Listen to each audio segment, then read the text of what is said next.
Hey everyone, Lance here from Epics'N'Stuffs and welcome back to the channel. I hope 2025 is treating you fairly well so far, and in this video I want to talk about some goals for the year ahead. I do have the usual personal goals that I like to set myself. You know the ones, the typical New Year's resolutions like lose some weight, the type of stuff that never really gets done. In addition to those New Year's resolutions, I like to set myself some creative personal goals. Stuff that keeps me and my projects moving forward with the aim of not remaining still or going stale. Last year, I set them the same as always in 2024. However, with the decision to quit my day job back in March, that had a knock-on effect with everything I had the aim of doing. What I had then were creative career goals. Goals which were suddenly quashed and I had to invest that energy in staying afloat. Last year was tough, but I'm feeling a little bit more confident going into 2025. So let's talk about this New Year's objectives. This year, I've tried to angle my goals to a single unified objective, essentially building into Epics'N'Stuffs and making that a more well-rounded proposition.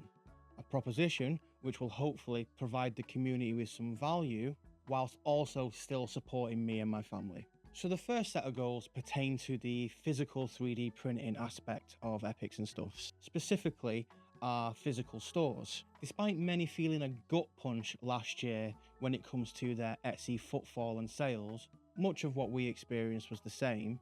We did end last year on a high with two really strong back-to-back months.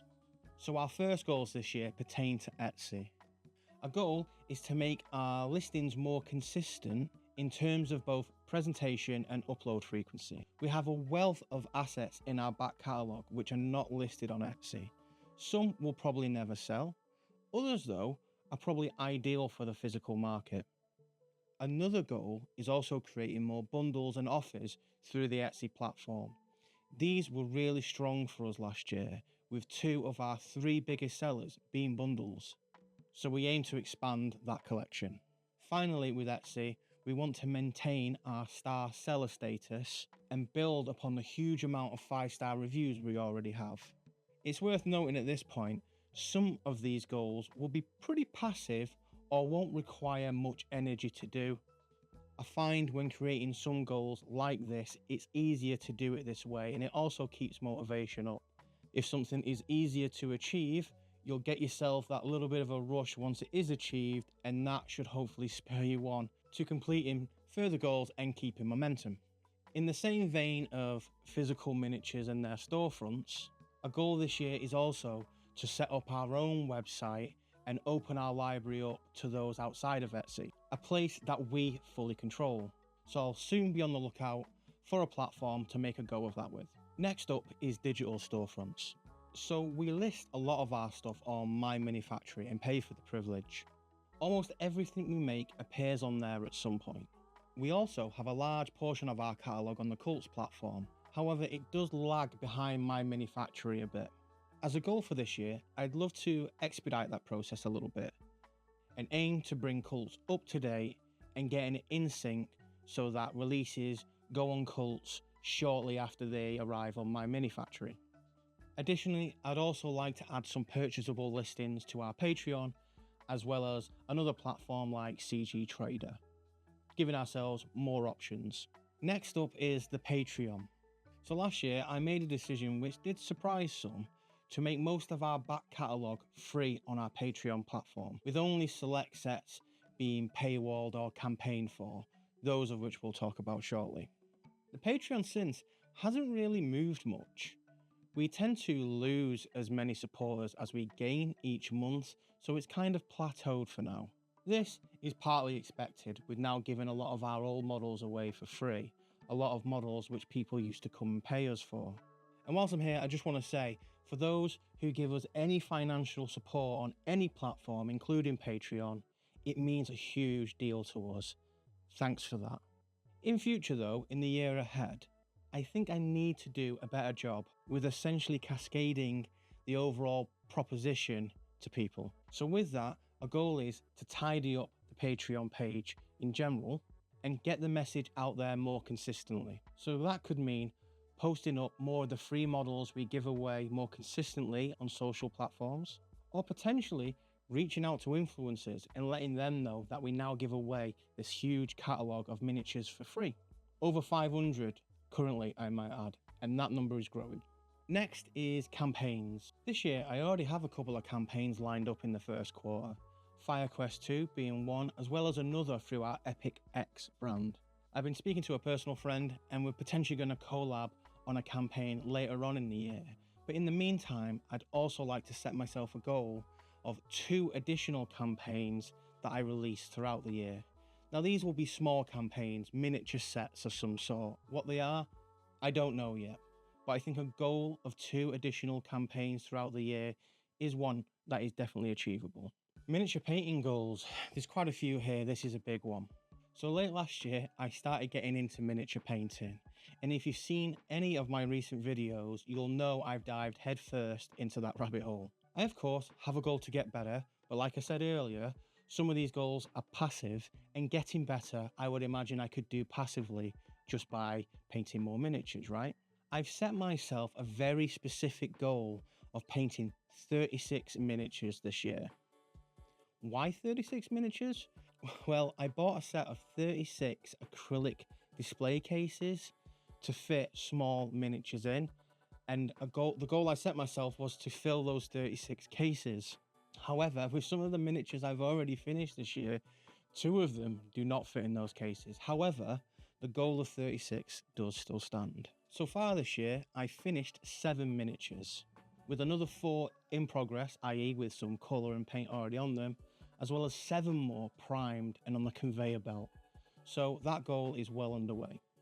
Admittedly, a couple of those recent miniatures were really simple, but I'm going to count them nonetheless, because the more time I spend painting, the better.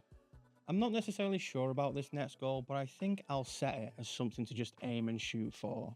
Recently, I've had 3 people reach out to me asking whether or not I take on painted commissions. I've had many people in the past say, do I sell painted models? But this is different. These were people specifically asking for me to paint a 3D model for them and pay me. I declined all 3. I don't feel comfortable yet, nor do I think I'm at the level where I could successfully take a commission paint on. However, this year I would like to explore that a little bit more and deliver my first painted commission. The last set of goals are around video content. So again, late last year, I returned to video content surrounding 3D printing, miniatures, painting and art, so on and so forth. I've really enjoyed doing that so far, and with that, it itself presents loads of opportunities which are ideal for goals. So goal number 1 of 2025 with regards to video creation is to become a YouTube partner. For those who don't know, to essentially become a YouTube partner, you need to complete 3 criteria. Number 1, you need at least 1,000 subscribers. Number 2, you need to post 3 videos within the last 90 days. And finally, you need 4,000 watch hours. You can also get a certain amount of views on YouTube Shorts, but that's something I don't really want to pursue at this moment in time. Those 4,000 watch hours need to be accrued over the last 365 days. Annoyingly, 2 years ago, I achieved all 3 of those goals, mainly thanks to the FEP video that I released, which garnered 80,000 views. But during that time, the day job ate most of my energy, so finding motivation to release YouTube videos was very few and far between. Now though, doing videos does help feed the rest of this stuff, right? It drives me to tackle projects, make and paint miniatures, speak to the community, build the brand, and flog my Patreon. Anyway, we're currently 2 for 3 of those YouTube requirements that I'm gunning for. We currently need around about 3,000 watch hours, which should be achievable within the next 12 months. Another goal this year is to hit 2,500 subscribers, roughly 2 times the amount we currently have. That's about 100 subscribers a month until the year end. If the last 28 days of metrics is anything to go by, we should hope that number by sometime in September or October of this year, as long as I keep up the motivation in releasing videos. Another goal is also to make more videos and find what does and doesn't work for this particular channel. This goal is a bit murky as I explore the type of content which does fit the overall proposition. I have some videos already made and lined up, more hobby hauls, a video on lighting, a video testing paints. I've also got a video outlined with the creation of a miniature from start on the PC all the way to fully painted. I think I'd like to continue doing the variety in general, as it keeps things fresh for me and also gives me a bit more scope. Ultimately, I want to create more videos, more video content in general, and just find out what works. The final goal is streaming. I've done more streams in the last couple of weeks than I have done in the prior 3 years. And that's mostly down to finding miniature painting so fun. A majority of those streams have been done on Twitch, with more recent ones done on YouTube. I'm just testing the waters for the time being, capturing the miniature painting process. But I think ultimately I want to try continuing to stream on YouTube. So if you're interested in that, why don't you subscribe and find out when I go live? All in all, more streaming throughout the year is hopefully something that is going to be achievable with the amount of miniature painting I intend to do. And that's about it for goals. I'm looking at this now on screen in like a bullet point format, and I feel there's quite a lot there. However, I think a chunk of that could be done passively or with little amendments to my current workflow. Other things though will require a big pinch from myself to find the time and keep the motivation whilst also riding that throughout the rest of the year. So what goals have you set yourself for 2025? Let me know in the comments below. I'd love to chat about it. Be sure to check out my other content on Patreon, My Mini Factory, or if you like physical minis, then jump over to our Etsy store as well and have a look around. Any support or feedback is very, very much appreciated, and I'd like to thank people in advance for doing so. Whilst you're down looking at the description, be sure to give us a like and a follow. It means a lot considering the size we're at. And also, when you do that, you're contributing towards my goals for the year. So another thank you is due. And with that, I'll leave you for this video. Another video should be coming soon. Probably another hobby haul. I've been getting loads of stuff recently and I'd love to show some of that off. There is some real bargains to be had, and the next couple of hobby hauls speak a little bit to that as well. So stay tuned. With that, see you in the next one. Goodbye for now. Take care. Have fun.